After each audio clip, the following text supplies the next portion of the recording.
My childhood, I grew up in Baulkham Hills, so Western Sydney. Um, and yeah, I guess I went to a Muirfoot High School, like public high school, and I guess the weirdest thing is that we're not very close to the water. So sailing's a sport that not many people would kind of heard of out there that way. But fortunately for me, my parents, mainly my dad, was really into sailing, so we'd drive a lot basically to the water, either Lake Macquarie or Sydney Harbour, and go sailing for him. So I was always around the water and sailing regattas. So that's how I got into it. And yeah, I kind of was going between football as a winter sport and sailing as a summer sport.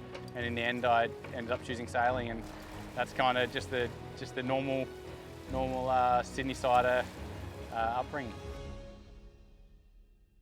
I played rugby union, so up until about 17 years old, I was playing, up into like the Sydney rep teams and things like that. So I was, going quite well in rugby, and up until 17, kind of rugby was the #1 sport, and sailing is what I would do when rugby wasn't on. And then basically it all switched, and I ended up doing more sailing, and I guess the rest is history.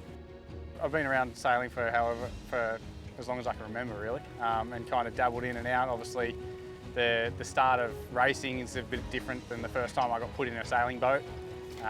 But yeah, from really small, I remember like in year 6 primary school, I was kind of racing already. So basically been around sailing my whole life. With my parents, we'd go to Bradley's Head, just over behind us, and watch the sailing on weekends and stuff when the Olympics was on the harbour here.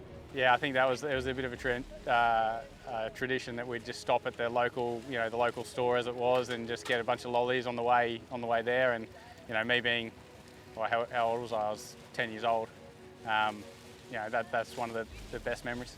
It gave me firstly the ambition to go to the Olympics. I think before you want to go and win, I think the initial goal is to go.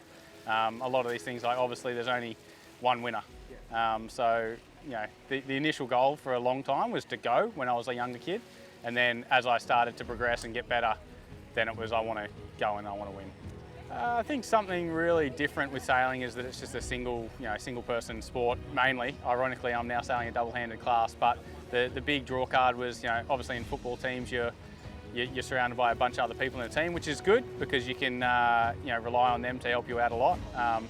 But in sailing, it's the one draw card for me was that it really, the best person out there is going to win, and there's no ifs or buts, and there's no one that can help you, and there's no one that can hinder you. So it was just good that I could just do it by myself, and if I wanted to train really hard, I could, and I'd get all the dividends myself, and there'd be kind of no excuses.